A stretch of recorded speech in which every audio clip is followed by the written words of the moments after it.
Welcome to my video. My name is Martinus. I will answer the question given by my lecturer.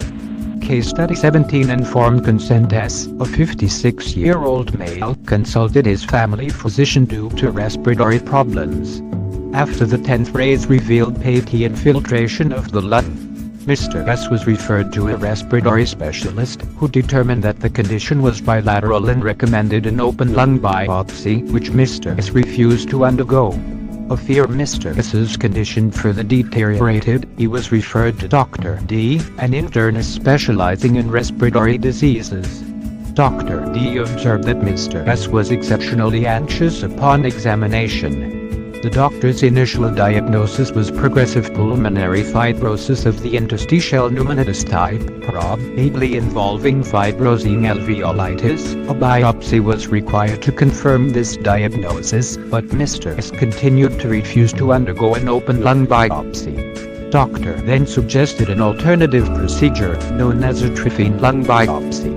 This procedure was inferior to the open lung method, but in view of Mr. It's refusal to undergo the open lung biopsy, it was an appropriate alternative. Dr. D explained to Mr. S that the procedure involved administering a local anesthetic and then inserting a special needle in the lung while the patient sat on the edge of his bed. He also told the patient the needle would be locked to a drill. Doctor then the procedure's risks, advising Mr. S that the procedure was usually virtually painless, but did have two possible complications.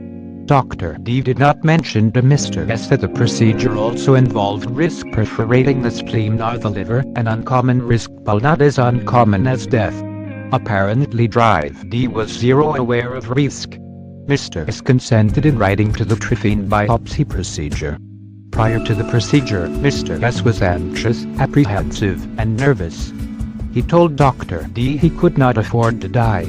He was given atropine and sedated with normal and accepted dosages of morphine. Once Mr. S has been sedated, Dr. give him instructions and demonstrate the equipment to him. After a local anesthetic was administered, the operation began.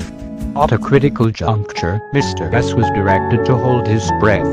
Instead, Mr. S winced and moved, causing his spleen to be perforated. Dr. D told Mr. S that the required tissue sample had not been obtained, but did not disclose that the spleen had been perforated. When Mr. S asked Dr. D what he had obtained from the biopsy, he answered something else. It soon became painfully obvious that Mr. S's spleen had ruptured and had to be surgically removed. Notes about the case study: court decision suit D for negligence. The alleged acts of negligence include a failure to obtain informed consent, a failure to perform the biopsy in accordance with a reasonable standard of care, and falling below a reasonable standard of post-biopsy care. The question is, taking into consideration that Mr. S was an extremely anxious patient, should the doctor have acted differently with respect to the explanations he gave to Mr. S? My answer is yes, because Dr. D should have acted differently than he did. The patient was inadequately prepared physically for his required role in the procedure. Since Mr. S was recognized as an unusually anxious person, Dr. D should have won Mr. S' confidence. For better and more effective communication, Dr. D gave instruction and demonstrate the equipment only after Mr. S had been sedated. The procedure should have been explained and the equipment demonstrated when Mr. S was in unsteady state. Furthermore, this particularly anxious patient should have been prepared for this procedure. Rob careful rehearsal to teach him how to hold his breath and refrain from moving.